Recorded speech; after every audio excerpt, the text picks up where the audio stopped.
India's first organic ice cream. Better ingredients, better ice cream. Organic Creamery by Iceberg. ఈ వారం మన guest Madanapalle police head constable ప్రముఖ motivation speaker Rammurthy గారు. తండ్రికి కూతురు మీద ఎందుకు అభిమానం ఎక్కువ ఉంటుంది, తల్లికి కొడుకు మీద ఎందుకు ఉంటుంది, ఇటువంటి విషయాలు మీరు చాలా చెప్పారు. చాలా మందికి అది బాగా కనెక్ట్ అయింది. ఇంకా భార్యాభర్తల బంధం గట్టిగా ఉండాలంటే ఆ నమ్మకం మీద ఉండాలా, లేదా ఏం చేస్తే ఇంకా ఆ అనుబంధం గట్టిగా ఉంటుంది? నాడు నట్టింట్లో గుట్టుగా సంసారం, నేడు నెట్టింట్లో స్వైర విహారం. అంటే సంసారం అనేది గుట్టుగా ఉండాలని ఆ రోజు పెద్దలు చెప్పిన మాట. ఒకరి వెంట ఒకరు 7 అడుగులు నడిచి 6వ ప్రాణంగా 5వ తనాన్ని కూడగట్టుకొని 4 దిక్కుల సాక్షిగా 3 ముళ్ళ బంధంతో 2 జీవితాలను కలిపేది పెళ్లి సార్. భర్తగా నిన్ను భరించువాడే బ్రతుకు దీపం వెలిగిస్తాడు. రాను రాను ఇప్పుడున్న పరిస్థితి ఇన్స్టెంట్ యుగం సార్. ఇన్స్టెంట్ అంటే తాత్కాలిక సుఖం చూస్తున్నారే తప్ప దురదృష్టకరం అనేది ఏంటంటే సార్, ఒక శాశ్వతమైన ఆనందాన్ని కోల్పోతున్నారు సార్.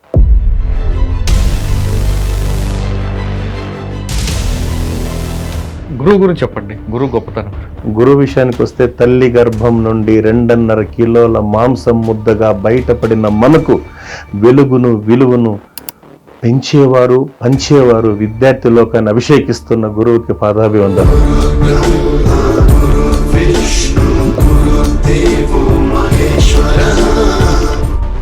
ఒక రోజు గురువు గారు వచ్చి ఆ చెట్టు కింద మెడిటేషన్ చేసుకొని పోతూ ఉంటే ఈ చెట్టు వచ్చి వెళ్తూ ఉంటే ఈ చెట్టు అనుకుంటుందంట, ఒక్క రోజన్నా ఈ కనీసం ఈ పెద్ద ఆయన కింద మంచి గాలి ఇస్తున్నా, వాతావరణం ఇస్తున్నా, ఒక్క రోజన్నా నీకు ఏం కావాలని అడగలేదే అని మనసులో అది బాధపడుతూ ఉండిందంట. అప్పుడు ఈయన చిరునవ్వుతో ఒకరోజు ఎదురుపడి అడుగుతాడు, ఏం కావాలి నీకు అంటాడు. ఆ చెట్టు చెప్పిందంట, సార్ నేను ఈ రాజ్యాన్ని ఏలాలనుకుంటున్నా గురువు గారు అనిందంట. గురువు గారు చిరునవ్వు నవ్వి తదాస్తు వెళ్ళిపోయాడు సార్.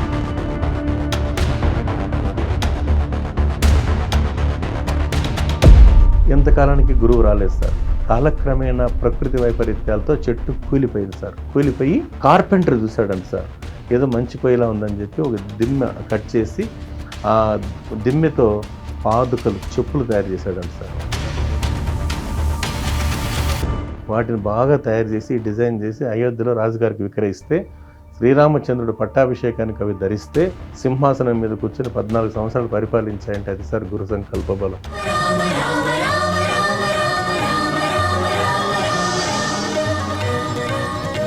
కానీ ఇప్పుడున్న తల్లిదండ్రులు మేము పడ్డ కష్టాలు మా పిల్లలకు పడకూడదు అని పెంచుతున్నారు. ఈ జనరేషన్లో ఉన్న ఈ సమస్యను ఎలా చేయాలి?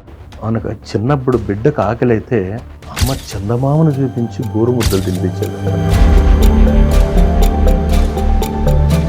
ఇప్పుడు తల్లిదండ్రులకు అన్నం తినబెట్టడానికి చుక్కలు చూపిస్తున్నారు సార్. అదే కంటెంట్లో నేను కాలేజెస్కి వెళ్తే చెప్తుంటాను సార్, యువ జంటల ఆరాటం ముద్దు కోసం.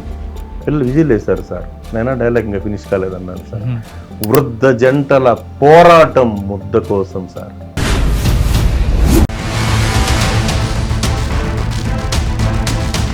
ఫ్రమ్ ది బిగినింగ్ మనం తినే ఆహారం కల్తీ, ఆలోచనలు కల్తీ, ఎక్కడ సార్ బాగుపడతాం?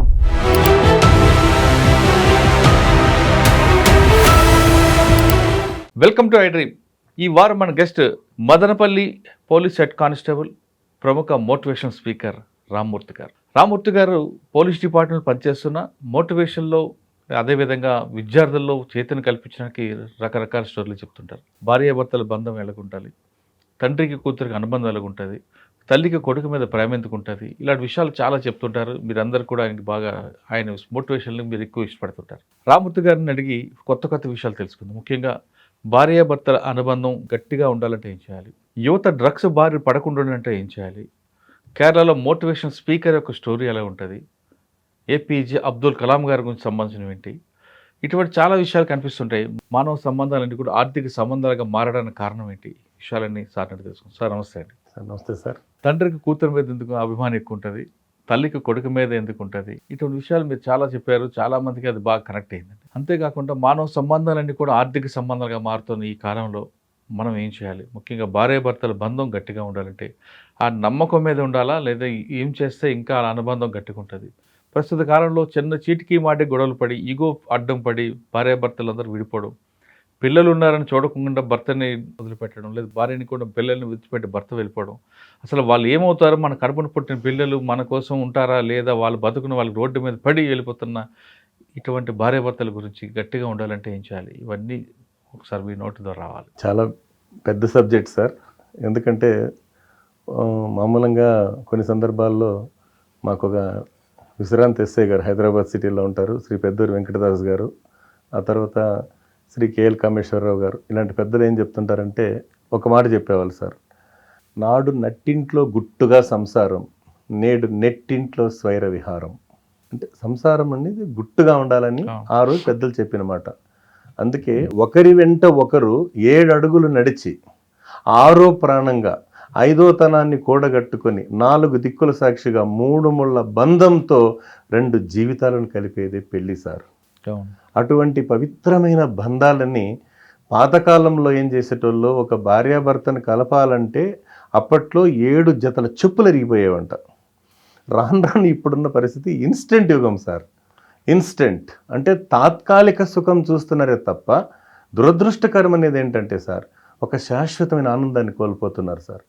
దీనికి సంబంధించి ఒక్క మాట మనం చెప్తుంటాం సార్. ఎందుకంటే ఒకరి వెంట మామూలుగా చెప్తే భార్యాభర్తలు అనేటువంటి విషయం అంటే ముఖ్యంగా చెప్పాలంటే ఈ సృష్టి తీర్చిదిద్దిన అద్భుతమైన కళాఖండం కుటుంబం సార్. మన భారత అంటే ప్రపంచ దేశంలోనే మన భారతీయ వ్యవస్థలో ముఖ్యంగా కుటుంబం యొక్క విలువ ఉంది కాబట్టి తరాల కొద్దీ కూడా ఏ చిన్న కష్టం వచ్చినా నేనున్నానంటూ ఒక భరోసా ఇచ్చేది ఫ్యామిలీ ఫస్ట్ సార్. ఒకప్పుడు ఉమ్మడి కుటుంబం కాబట్టి మీరు చెప్తున్నట్లుగా ఒక సమస్య వస్తే కూర్చోవడం, ఇంటి పెద్ద ఆయనకి గౌరవం ఇవ్వడం, ఆయన చెప్పిందే వేదంలాగా మనం ప్రవర్తించేవారు కాబట్టి ఈరోజు ఆ వ్యవస్థ కంటిన్యూ అయింది. కానీ ఇప్పుడంతా ఉమ్మడి కుటుంబం చిన్నవన్నీ పూర్తిగా రద్దయిపోయి ఇండిపెండెంట్ ఫ్యామిలీస్ అయిపోయాయి. ఇదంతా మీరు ఇందాక చెప్తున్నట్లుగా నెట్లోని ఫ్యామిలీస్ ఇవన్నీ. ఇంట్లోనే ఉంటారు భార్యాభర్తలు, వాట్సాప్లో చాటింగ్ చేసుకుంటారు. పిల్లలు ఏడుస్తుంటే ఒకప్పుడు చందమామ కథలు చెప్పు అన్నం పెట్టేవారు, ఇప్పుడు సెల్ ఫోన్ చేతికి ఇస్తున్నారు. సెల్ ఫోన్లో చిన్నపిల్లడే చూస్తుంటే ఇది ఆనందపడుతున్నారు, ఇది రాకెట్ ఎక్కినట్లుగా. ఈ తరుణంలో మనం ఎలా దీన్ని అర్థం చేసుకోవాలి, వాళ్ళకి ఎలా చెప్తుంటారు? ఒక చిన్న ఎగ్జాంపుల్ సార్, మనం చుట్టుపక్కల గమనిస్తాం సార్, ఎన్ని కష్టాలు వచ్చినా చివరి వరకు నిలబడే బంధాలు ఉంటాయి సార్. అంతే ఒక విషయానికి వస్తే సార్, నేను ఇటీవల కాలంలో నెల్లూరు వెళ్ళినప్పుడు ఒక చిన్న క్లాస్ అయిన తర్వాత ఒక అతను నా దగ్గరికి వచ్చాడు sir. It is heart touching సన్నివేశం సార్. చెప్పండి సార్ అన్న, ఒకప్పుడు మాకు కోట్ల ఆస్తి ఉన్నింది సార్, కానీ దురదృష్టం ఏంటంటే చాలా లాస్ వచ్చింది. ఎందుకబ్బాయి లైఫ్ అనుకునే సమయానికి సార్ అని ఇలా చూపించాడు చెయ్యి. అక్కడ వాళ్ళ భార్య ఉంది ఒక 20 ఫీట్స్లో, ఆమె కూడా చేతిలో ఫోన్ చేసి, ఏమండి ఏం చెప్తున్నారు సార్ కంటే, అమ్మ ఏం లేదమ్మా మీరు చేసినటువంటి సాక్రిఫైస్ చెప్పారమంటే, భలే వాళ్ళు సార్, ఆయన లేకపోతే నేను ఎక్కడ ఉన్నాను సార్ అని. అంతటితో ఆమె ఒక మాట చెప్పింది, సార్ మాకు ఒక అమ్మాయి ఒక అబ్బాయి, అమ్మాయి కూడా జర్మనీలో సాఫ్ట్వేర్ ఇంజనీర్ సార్, అబ్బాయి మైసూర్లో సాఫ్ట్వేర్ ఇంజనీర్. మా పిల్లలు, మా అల్లుడు గారికి ఉన్నటువంటి జర్మనీలో జాబ్ పోయింది సార్. అప్పుడు మా అల్లుడు గారిని అంటే మా కూతుర్ని మోటివేట్ చేశాను, ఏమ్మా అతనికి జాబ్ పోతే నువ్వు చూసుకోకూడదా అని చెప్పి మోటివేట్ చేసి మా సంసారం నిలబెట్టేలా చేశానని చెప్పింది ఆ మహాతల్లి. ఇంకొక మాట చెప్పింది సార్, మా అదృష్టం ఏమంటే మా బిడ్డలు మా మాట వింటారు సార్ అని చెప్పింది సార్. అంటే ఇటువంటి హార్ట్ టచింగ్ సన్నివేశాలు. ఇంకొకటి సార్, నేను కుప్పం ప్రాంతంలో డ్యూటీ చేసేటప్పుడు రాఘవన్ సిఏ గారు వచ్చి గ్రామంలో హార్ట్ టచింగ్ సార్, ఇది కూడా ఒక చిన్న కర్లగట్ట అనే గ్రామంలో ఒక చిన్న మీటింగ్ జరిగింది, ఉమెన్ హ్యాక్థాన్. అప్పుడు మన ప్రభుత్వం వాళ్ళు మహిళలపై జరుగుతున్న అఘాయిత్యాలకు సంబంధించి కొంచెం చైతన్యపరచండి అని చెప్పి పంపిస్తే, సమావేశం అంతా అయిన తర్వాత సిఏ గారికి సన్మానం చేయండి అన్నారు. ఈయన నాకు వద్దండి, ఎవరిని పెద్దవాళ్ళకి కప్పండి అన్నాడు. ఇలా చూస్తే లోపల ఏమైందంటే, ఒక పెద్ద ఆవిడ లక్ష్మమ్మ గారు అని పెద్ద ఆమె ఉంది, అమ్మ ఆమెకు 65-70 ఉంటుంది వయసు. రా పెద్దమ్మ అంటే రాలేదు సార్, అమ్మ రా అంటే రాలేదు, నీకే చెప్పేది రాలేదు సార్. అప్పుడు చివరికి ఎన్నిసార్లు చెప్పి ఎవరు పిలిచినా రాలేదు ఆమె. ఇలా పల్లెటూరు మామూలుగా సార్, నైట్ టైం ఇలా మంచు పడుతుంది, ఇలా చూసిందనమాట. చూస్తే పక్కన వాళ్ళు భర్త ఉన్నాడు సార్. ఆయన వైపు ఇలా చూడంగానే పెద్ద ఆయన ఏమన్నాడంటే ఇలా అన్నాడు సార్. అప్పుడు లేసి వచ్చి కూర్చునింది ఆవిడ. ఆ ఊరంతా ఆశ్చర్యపోయారు. అంటే విషయం ఏమంటే సార్, అప్పుడు గ్రామ పెద్ద చెప్పాడు సార్, వీళ్ళకి వివాహమై 40 సంవత్సరాలు అయింది సార్, ఏ రోజు కూడా కానీ 40-50 సంవత్సరాల్లో వీళ్ళు గొడవ పడినట్లు మేము చూడలేదంటే ఆ రోజు వాళ్ళు చదువు అంతంత మాత్రం చదువులే, కానీ అప్పుడున్నటువంటి ఏంటంటే సార్ వాళ్ళు ఎంత కష్టపడితే రెక్కాడితే గాడని దొక్కాడని జీవితాలు కూడా 5 మంది 10 మంది బిడ్డల్ని ఓపికగా పెంచి చేసినటువంటి ఆ తరానికి మనం నిజంగా చేతులెత్తి మొక్కాలి సార్. వాళ్ళని స్ఫూర్తిగా తీసుకోవాలని ఒక రిక్వెస్ట్ సార్. ఇందాక మీకు అడిగినట్లుగా ఉమ్మడి కుటుంబం పూర్తిగా రద్దు అయిపోయింది. ఇప్పుడంతా భార్య భర్త పిల్లలు, అత్త మామ కూడా అవసరం లేదు, ఎవరు ఆడపడుచులు కూడా అవసరం లేదు. ఈ తరంలో ఇటువంటి పరిస్థితుల్లో మనం ఎలా ఈ సమస్య పరిష్కారం దొరుకుతుంది? సమయం అనేది చాలా వరకు వస్తుంది సార్. ఎందుకంటే సార్ జీవన విధానాలు మెరుగైన అంటే స్పీడ్ యుగం సార్. అంటే ఇన్స్టెంట్ అనడం, స్పీడ్ యుగం అనడం. ఇప్పుడు చెప్తున్నాం కదా సార్, పాత రోజుల్లో సంతానాన్ని కూడా సంపదగా భావించేవాళ్ళు సార్. ఇప్పుడు ఒకరికొకరు అంటారు, అది కూడా లేని పరిస్థితి, వాళ్ళ గడపలేని పరిస్థితి. రాను సార్ అంటే ఎప్పుడైతే వృత్తిపరంగా చాలా వరకు బిజీ అయిపోయిందో చాలా మటుకు మళ్ళా తిరిగి సార్ ఒక్కరికొకరు అర్థం చేసుకుంటే తప్ప దీనికి పరిష్కార మార్గం లేదని. ఇప్పుడంతా యుగో కదండి, ఆ యుగో అనేది ఇప్పుడు ego means everything goes sir. దీనికి సంబంధించి అడిగారు కాబట్టి నేటి యువతరానికి సంబంధించి ఒక చిన్న స్ఫూర్తిదాయకమైనటువంటి ఒక చిన్న స్టోరీ సార్. అంటే ఒక కొండ చిలువ సార్, అంటే ఆ కొండ చిలువ పెద్దది, అది ఏం చేసిందంటే సార్ మామూలంగా దాని ఆహారం కోసం మేకనో కుక్కనో ఏదంటే మింగుతుంది. మింగిన తర్వాత డైజెషన్ కోసం ఏం చేస్తుంది, అది తిన్నంత తింటే పర్లేదు సార్, ఎక్కువ తినిన తర్వాత ఏదో ఒక వస్తువుకు చెట్టుకు చుట్టుకుంటే తప్ప దాని డైజెషన్ కాదు. ఇది ఏం జరిగిందంటే సార్ ఒకసారి ఒక మేకను మింగినటువంటి కొండ చిలువ దారెంబడిపోతుంటే దానికి కొంచెం ఈగో ఎక్కువ సార్, ఈగో ఎక్కువ. అది మామూలంగా కొన్ని పాములు చాలా హుషారుగా పోతాయి, అవి తగిలితే ఏదైనా తగిలినా కూడా గాయపడి చనిపోతాయి సార్. కానీ హుషారుగా పోతుంటే ఇది కొంచెం ఈగో ఎక్కువ దీనికి. ఆ పోయినప్పుడు కొంచెం టచ్ అయ్యింది సార్, అంటే నన్నే టచ్ చేస్తావా అని చెప్పి నేను అన్నట్టుగా అహం చూపించి ఏం చేసిందంటే ఆ వస్తువుని చుట్టుకున్నప్పుడు కొంచెం బ్లడ్ వచ్చింది సార్. బ్లడ్ వస్తే మళ్ళీ టైట్ చేసి ఆ బ్లడ్ చూడంగానే నా రక్తాన్ని చూసేంత ధైర్యం నీకుందా అని చెప్పి ఊపిరి బిగబట్టి గట్టిగా బిగిస్తే అది ముక్కలు అయిపోయింది సార్. తీరా చూస్తే ఆ కొండ చిలువ చుట్టుకునింది వచ్చి రంపాన్ని సార్, పదునైన రంపాన్ని ముక్కలైంది. అదే గనక దాన్ని మన విద్యార్థులకో ఎవరికో కూడా చెప్పాల్సిన ప్రజెంట్ ధర్మం అడిక్షన్స్ సార్. అంటే రంపం లాంటివి అడిక్షన్స్. అదే చెట్టును చుట్టుకుంటే తల్లిదండ్రులు చెట్టులు అంటోళ్ళు, చెట్టును నమ్ముకుంటే కింద పడేదానికి దెబ్బలు తగిలే అవకాశం లేదు కదా సార్. కాబట్టి పరిస్థితి ఎలా ఉందంటే తల్లిదండ్రుల మాట వింటే కొంత రక్షణ ఉంటుంది. ఈ అడిక్షన్స్, అది మొబైల్ ఉండొచ్చు, డ్రగ్ ఉండొచ్చు, ఏదైనా ఉండొచ్చు, ఈ అడిక్షన్స్ వల్ల సర్వనాశనం. అదే క్రమంలో ఒక సివిల్స్ కానీ నగరానికి వస్తాడు ఒక అబ్బాయి పల్లెటూరు నుంచి. తను చదువుకున్న నేపథ్యంలో ఒకరోజు తను బైక్ కొనిచ్చింటారు పేరెంట్స్. అడ్డదారులు అంటే బైక్లో అతను అలా సాయంత్రం పూట వెళ్తూ ఉంటే ఒక 5-6 మంది యువత ఒక పెద్ద డీజే శబ్దంతో వాళ్ళు ఏం చేస్తారంటే పెద్దగా శబ్దం చేసుకొని హార్న్లు కొట్టుకుంటూ పోతూ తన బండి ఓవర్టేక్ చేస్తూ ముందున్నటువంటి ఒక పెద్ద ఆయన వెళ్తుంటాడు సార్. ఆ పెద్ద ఆయన పాప వృద్ధుడిని వీళ్ళు హార్న్ కొట్టిన దెబ్బకు దెబ్బకు కింద పడిపోతాడు. ఇతను వెంటనే స్పందించి, వెనకాల ఉంటాడు కాబట్టి స్పందించి కూర్చోబెట్టి ఇతనికి ఇంజరీస్ ఏమి లేవు సరే కొంచెం సందాయిస్తాడు. కానీ మనవాడికి ఆవేశం ఎక్కువవుతుంది, వీళ్ళకి బుద్ధి ఉందా, వీళ్ళకి బుద్ధి చెప్తానని చెప్పి అదే వేగంతో బైక్ తీసుకుని వెనకాల పోయి చేజ్ చేస్తాడు సార్. చేసే క్రమంలో అతను డ్రైవర్ని 2 దెబ్బలు కొట్టడంతో అక్కడ ఉన్నటువంటి యూత్ చుట్టుముట్టి ఇతన్ని కొడతారు. కొట్టినప్పుడు ఏమైంది, ఇతనికి హెడ్ ఇంజరీస్, మెమరీ లాస్ అయింది సార్. అంటే దీని అర్థం ఏమంటే సార్, మామూలంగా చెప్పాల్సింది ఏమంటే మనం ఏదైతే ఒక లక్ష్యాన్ని ఒక గోల్ పెట్టుకుంటామో దాని ప్రకారం ఆలోచించాలి, కానీ అతిగా ఆలోచిస్తే ఎవరికైనా ఇబ్బందులు తప్పవు. ప్రస్తుత తరుణంలో కొంతమంది యువత చేస్తున్న పని ఇదే సార్. తన యొక్క గోల్ సెట్టింగ్, తల్లిదండ్రులు ఎన్నో ఆశలు పెట్టుకుంటారు, ఇతనికి ప్రతి ఒక్కరి జీవితం విలువైందే సార్. ఆ విలువైన క్రమంలో జరుగుతున్న అనర్థాలు ఇలా ఉన్నాయని చెప్పేసి ఒక చిన్న అభిప్రాయం సార్. యూత్ గురించి మాట్లాడారు కాబట్టి ఇప్పుడు ఎంత యూత్ డ్రగ్స్ మీద మీరు ఏమైనా సార్ గతంలో మనకు కాకినాడ సీతారామరాజు గారు రాసిన రైతు కవిత మీ ద్వారా ప్రపంచానికి తెలిసింది. అదే దీంతో నేను సార్ని అడిగాను, ఆయన డ్రగ్స్ గురించి అంటే ఆ బరువెక్కిన గుండెతో ఒక కవిత రాశాడు సార్. ఆ కవిత ఏంటంటే కన్నీటి కవిత. వెన్నెల కురిసే గోరి మీద, నీ నాలుక మీద నుండి గొంతులోనికి జారుతున్న రక్తాన్ని ఒక్కసారి గమనించు. మృత్యుదీవి తీరం నుండి ఎవడో నీ మరణ రహస్యాన్ని చదువుతున్నాడు. నీ మెడను నరుక్కోవడానికి ఖరీదైన మత్తుని కొనుక్కుంటున్నావు. శ్వాసల నిండా ముళ్ళు గుచ్చుకున్న బాధ, ఊపిరితిత్తుల కింద మరణపు వాసన. వెన్నెల కురిసే గోరీ మీద సీతాకోకలా వాలిపోతావు. లోపల నిలువెత్తు రక్త గాయాల శరీరంతో కూలిపోతావు. నీ కుటుంబం కన్నీటి చారికల మధ్య పలకరింపు తప్పుకుపోతుంది. వేలాది కలల్ని రోడ్డు మీదే వదిలేసిపోతావు. నీ యొక్క గుర్తుంటుందా నీ అంతిమ యాత్ర? ఒక్కొక్కడు బరువుగా నిశ్శబ్దంగా నీ మృతదేహాన్ని మోస్తాడు. పబ్ అంటూ, క్లబ్ అంటూ, మందంటూ, విందంటూ, పొందంటూ తిరిగినంత కాలం నీ జీవిత అధ్యయనాన్ని తన చేతుల్లో పెట్టుకొని చివరి పంక్తులు చదువుతుందని నీకు తెలియదు. ఏ అర్ధరాత్రి మత్తులో కారులో మితిమీరిన వేగంతో ఏ మెట్రో రాతి స్తంభానికో, బ్రిడ్జి రైలింగుకో, ఎదురుగా వస్తున్న వాహనానికో ఢీకొన్నాక గాని మత్తు మరణదూత. యువత తస్మాత్ జాగ్రత్త. సార్, యువత గురించి మాట్లాడే ఇంత మనం ఫస్ట్లో మాట్లాడుకున్నాం, భార్యాభర్తల అనుబంధం. దాన్ని ఇప్పుడున్న పరిస్థితుల్లో ఆ బంధం అంటే గతంలో లాగా మనం కంపేర్ చేయలేం. ఇప్పుడున్న జనరేషన్ వేరు, ఎంత ఇన్స్టెంట్ కావాలి. ఇన్స్టెంట్ దీంట్లో కూడా ఉమ్మడి కుటుంబం లేకపోయినా ఆ బంధం గట్టిగా ఉండాలి.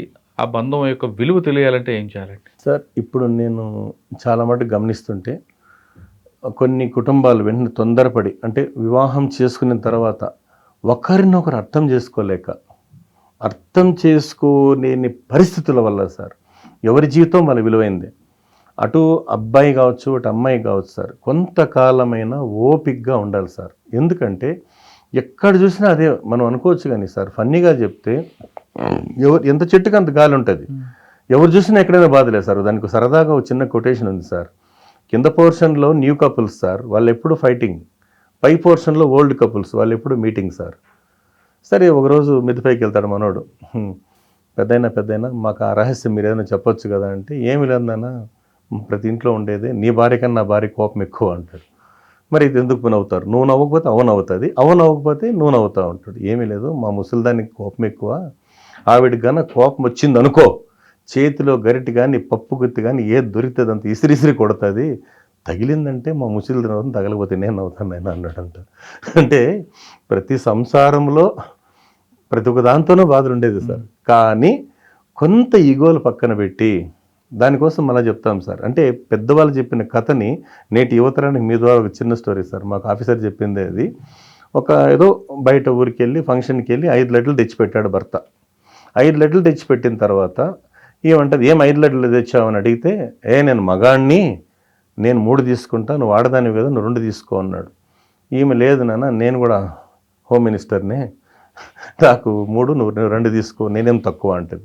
ఇద్దరు ఊరుకూరు ఆర్గ్యూ చేసుకుంటారు సార్. చేసుకున్న తర్వాత ఏమైందంటే ఆవిడ కండిషన్ పెడుతుంది. ఎవరు ఫస్ట్ మాట్లాడితే 2, వెనకాల మాట్లాడితే 3 అన్నారు సార్. డోర్ లాక్ చేసుకొని కూర్చున్నారు. ఒక రోజు అయింది, 2 రోజులు అయింది, వారం అయింది, లడ్లైంది, స్మాష్ పోయినాయి. అవి కూడా వీళ్ళు కూడా అన్కాన్షియస్ డోర్లు బద్దలు కొట్టి శ్మశానం తీసుకుపోయినారు సార్. అప్పుడు ఇంత టెక్నాలజీ లేదు కాబట్టి చితికి నిప్పు పెడితే ఆయనకు చిన్న గోసిపాత ఉంటుంది. ఈమె 16 మూర చీర కదా సార్. వెంటనే ఈయన అంటుకున్నాక అబ్బబ్బా కాలిపోయి అంటాడు. ఆవిడ లేసి చూసావా, నీకు 2 నాకు 3 అయిందంట సార్. అంటే చివరి వరకు ఎవరు మిగలరు సార్. కాబట్టి ఒక్కరికొకరు సార్ కొంచెం, ఎందుకంటే చిన్న బిడ్డలు ఉన్నారు కదా సార్, ఒక 6 నెలలు సంవత్సరం బిడ్డలు పెరగడాలు, అసలు వాళ్ళ గురించి ఆలోచించట్లేదండి. అదే కదా సార్ దురదృష్టకరం.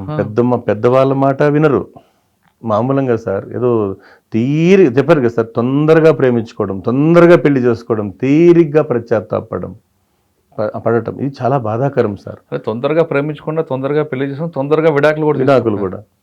అంటే దీనివల్ల ఏమైందంటే సార్, మనం మా వాస్తవాన్ని గతాన్ని పోలిస్తే సార్, అమ్మమ్మలు నాన్నమ్మల కాలం నుంచి తీసుకుంటే వాళ్ళు కూలి పని చేసి పెద్ద చేయలేదు సార్. వాళ్ళ పిల్లలు ఉంటారు. విడాకులు తీసుకోవడం చాలా సింపుల్గా, ఏదో స్కూటరో ఏదో వస్తువు కొనుక్కున్నా మనం నచ్చలేదు అమ్మేద్దాం అన్న దీంట్లో ఉన్నారు తప్ప ఇది ఒక బంధం అని గుర్తించట్లేదు ఉన్న కొంతమంది. అటువంటి వాళ్ళకి మీరు ఇచ్చే మెసేజ్, మనకి పిల్లలు ఉంటారు, వాళ్ళ సంగతి ఆలోచించకుండా, అంటే సింగిల్ పేరెంట్స్కి ఎక్కువగా ప్రయారిటీ ఇస్తున్నారు ఇప్పుడు. అది దానివల్ల అనర్థాలు ఎక్కువైతాయి సార్. ఎందుకంటే కుటుంబ రక్షణలో బిడ్డల పెంపకం అంత ఈజీ కాదు సార్. ఇద్దరు భార్యాభర్త ఇద్దరు ఉంటే తప్ప లేని పరిస్థితుల్లో పెరిగే పిల్లలు కూడా క్రైమ్ నేచర్కి అలవాటు పడతారు సార్. ఎందుకంటే పర్యవేక్షణ ఉండదు కదా సార్. కాబట్టి ఒక దురదృష్టకరమైనటువంటి సంఘటన సార్ ఇది. తండ్రికి కూతురు బంధం గురించి చాలాసార్లు చెప్పారు, మరి ఒకసారి రిపీట్ చేస్తూ, కూతుర్ని మనకి ఇష్టంలాగా పెంచాలా, ఆమె ఇష్టంలాగా మనం పెంచాలా? ఇది డిఫికల్ట్ క్వశ్చనే సార్. ఎందుకంటే ఈ తరంలో వెలకట్టలేని బంధం, మామూలుగా సార్ ఆడ కూతురు అనే విషయానికి వస్తే అంటే మామూలుగా కూతురు తల్లిదండ్రుల్ని గుండెల్లో పెట్టుకొని పూజించుకుంటుంది పుట్టినింట అంటే గుండెల్లో పెట్టుకొని పూజించుకుంటుంది పుట్టినింట. అదేవిధంగా మెట్టినింట కూడా అత్తమామల్ని చాలామంది బిడ్డలు సార్, వాళ్ళని కూడా అదే లెవెల్లో కూడా మనకు వాళ్ళు ఆరాధిస్తూ ఉంటారు. అందుకే మనం చెప్తుంటాం కదా సార్, కూతురు ఇంటికి వెలుతురు, కూతురు ఉన్న ఇల్లు కలకలలాడుతూ ఉంటుంది, కూతురు లేని ఇల్లు వెలవెలలాడుతూ ఉంటుంది. అందుకే ఒక అద్భుతమైన వాక్యం ఏమంటే, లేక లేక ఆ ఇంట్లో తల్లిదండ్రులకు కలిగింది ఒక్క బేటి, అందువల్ల అయింది ఆ ఇల్లు బ్యూటీ, ఆడబిడ్డ తండ్రి లోకాన ఘన పాటి అని గతంలో చెప్పిందే సార్. అందుకే వాళ్ళకున్న కంటెంట్లో ఆడబిడ్డ విషయానికి వస్తే ఒక కవయిత్రిగా, రచయిత్రిగా, యాక్టర్గా, డాక్టర్గా, న్యాయవాదిగా, న్యాయమూర్తిగా, ముఖ్యమంత్రిగా, ప్రధానమంత్రిగా, రాష్ట్రపతిగా, మహిళలు అధిరోహించని పర్వతాల్లో, అధిష్ఠించని సింహాసనాల్లో, అందుకే ఉమెన్ ఈజ్ ఎ లెజెండ్ అన్నారు సార్. కేరళలో కూడా ఒక మంచి మోటివేషన్ స్పీకర్ ఉన్నారు, ఆయన స్టోరీస్ చెప్పారు సార్. ఒకసారి మా ఆత్మీయ మిత్రులు శ్రీనివాసన్ గారు, ప్రభుత్వ ఉపాధ్యాయులు చెప్పాను కదా సార్, గతంలో చర్చిస్తూ ఉంటే ఒక హార్ట్ టచింగ్ చెప్పాను సార్. ఒక నిరాశ్రయులు అంటారు సార్, నిరాదరణ కోరిన బిడ్డలు, వాళ్ళందరూ కూడా అంటే గతంలో మనకు ఆర్ఫన్ అనే విషయం ప్రభుత్వం తీసేసింది సార్, ఆ వర్డ్ లేదు ఇప్పుడు. ఇలాంటి అంటే ఒంటరి బిడ్డలు వీళ్ళందరూ ఎక్కువ మంది సార్, నిరాదరణకు గురైనటువంటి నిరాశ్రయులైనటువంటి పిల్లలు ఎక్కువగా ఉన్నటువంటి ఒక పాఠశాల, అరౌండ్ 500-600 మంది సార్, అది పెద్ద స్కూల్. ఆ స్కూల్కి సంబంధించి ఒక మోటివేషనల్ స్పీకర్కి ఒక అతను మెసేజ్ పెడతాడంట, మీరు మా స్కూల్కి రావాలండి అంటే, ఈయన షెడ్యూల్ లేదండి, నాకు కుదరదు, నేను బిజీ అంటాడు. మళ్ళీ మెసేజ్ పెడతారు, మళ్ళీ బిజీ అండి అంటుంటాడు. ఒకానొక సందర్భంలో వెంటనే ఏం జరిగిందంటే సార్, అతను ఆ మాట అంటూ ఉంటే సరే ఒకసారి ఒప్పుకుంటాడు. ఇతన్ని పదే చెప్తుంటే ఆ రోజు ఆ స్కూల్కి వెళ్తాడు, వెళ్ళిన వెంటనే బాగా రిసీవ్ చేసుకుంటారు, స్పీచ్ ఇస్తాడు, సక్సెస్ అయింది. ఆ స్పీచ్ అంతా అయిన తర్వాత సార్ రిటర్న్ వస్తుంటే, అంటే మామూలుగా అతను సెండ్ ఆఫ్ ఇచ్చే టైంకి ఈయన అడుగుతారు, అవునండి నన్ను ఆహ్వానించినటువంటి జాన్ అనే వ్యక్తి ఎవరు ఉంటాడు. వీళ్ళు ఒకరు చూసుకుంటారు సార్. చెప్పండి, ఈయన మనసులో ఏమైనా ఈగో అట్ అవుతుంది, చూడు నన్ను అన్నిసార్లు రమ్మని పిలిచాడు కదా, కానీ ఒక్కసారన్నా రెస్పాండ్ అవ్వాలి కదా ఈయన అని మనసులో బాధపడతాడు సార్. కొంచెం మనసులో కూడా ఈగో ఉంటుంది, చూడు నేనంటే అన్నిసార్లు రమ్మని ఇప్పుడు పలకరించాలి కదా ఆయన అని ఎక్కడని అడిగితే మనసులోనే ఉంటుంది స్పీకర్కి. అప్పుడు వీళ్ళు ఏమంటారు, లేదు సార్ అతను హాస్పిటల్ ఐసీయూలో ఉన్నాడు అంటారు sir, is the cancer patient అంటే. అప్పుడు లైన్ ఏం జరిగిందంటే, అంతా అతనికి ఒక గొప్ప ఏం లేదు సార్, మీ మాటలు విన్ని ప్రేరణ పొందిన వ్యక్తి ఒకప్పుడు, ఆయన ఉద్దేశం ఏంటంటే మీ యొక్క మంచి మాటల ద్వారా ఈ బిడ్డలకు మంచి సందేశాన్ని ఇప్పించి గొప్ప ప్రయోజకులు చేయనటువంటి సంకల్పంతో చాలాసార్లు మీరు ట్రై చేశాడు సార్, ఆయన క్యాన్సర్ పేషెంట్ 4th స్టేజ్లో ఉన్నాడని చెప్తే ఒక లైన్ కలపండి అని చెప్పి తీసుకుంటే అప్పుడు హ్యాపీగా మాట్లాడతాడు సార్. తన బాధను కూడా మర్చిపోయి, చాలా థ్యాంక్స్ సార్, మీరు నా మాట మన్నించి వచ్చారు, మీకు ఏమైనా ఇబ్బందులు కలగలేదు కదా, మీకు అన్నీ మా వాళ్ళు బాగా చూసుకున్నారు కదా, మీ పేమెంట్ ఇస్తున్నారు కంటే తెలియకుండా మోటివేషనల్ స్పీకర్కి కన్నీటి బొట్టు వచ్చిందంట సార్. ఏదో కారణం చేత భగవంతుడు నన్ను ఇక్కడ పంపించాడని చెప్తే, అందుకే కదా సార్ ఈ జాయింట్ ఫ్యామిలీ స్ప్రెడ్ అవ్వడం, ఈ విపరీతమైన స్ట్రెస్తో ఉన్న వాళ్ళకి ఎంతోమంది కొంతమంది గొప్ప వ్యక్తులు మోటివేషనల్ స్పీకర్స్గా ఆ మాటలతోనన్నా కొంచెం ధైర్యం ఇస్తున్నందుకు నిజంగా వారికి మనస్ఫూర్తిగా ధన్యవాదాలు సార్. ఈ రకంగానే ఓకే సార్, ఇక చాలామంది ఎక్కువగా ఇష్టపడే ఏపీజే అబ్దుల్ కలాం గురించి, ఆయన గురించి సార్. అబ్దుల్ కలాం గారి గురించి ఎంత చెప్పినా తక్కువే సార్. అతి నిరుపేద కుటుంబంలో పుట్టి అంచెలంచెలుగా అంచనా వేయలేనంత స్థాయికి ఎదిగిన గొప్ప మహనీయుడు డాక్టర్ ఏపీజే అబ్దుల్ కలాం గారు. ఆయన ఒకసారి సముద్ర తీరంలో వాళ్ళ గురువు గారితో పాటు విహరిస్తూ ఉంటే అక్కడ పక్షులు సార్ శరవేగంగా సముద్రంలో దూరి పక్షులు క్యాచ్ చేసి తీసుకెళ్తున్న దృశ్యాన్ని అబ్దుల్ కలాం గారు చూసిన తర్వాత ఆయన మనసులో ఒక సంకల్పం ఏర్పడింది. ఏమంటే మన భారతదేశానికి మనం మిసైల్స్ అందించాలి. అందుకే కదా sir missile man of India. అంతకుముందు శత్రు దేశాలు మనల్ని కవ్వింపజేసావు సార్. ఎప్పుడైతే అణుశాస్త్ర పితామహుడు డాక్టర్ ఏపీజే అబ్దుల్ కలాం గారి యొక్క మిసైల్స్ వాటిని తయారు చేసిన తర్వాత మన భారతదేశం వైపు కన్నెత్తి చూడడానికి కూడా భయపడ్డాయి సార్ శత్రు దేశాలు. అందుకే శ్రీహరికోట అంతరిక్ష కేంద్రంలో డాక్టర్ ఏపీజే అబ్దుల్ కలాం గారి యొక్క సాంకేతిక పరిజ్ఞానం తాను రూపొందించినటువంటి ప్రణాళిక ద్వారా కొన్ని రాకెట్లను అంతరిక్షంలోకి పంపినందుకు భారతదేశానికి వచ్చిన ఆదాయం 1,00,000 కోట్లు అండి సార్ అప్పట్లో.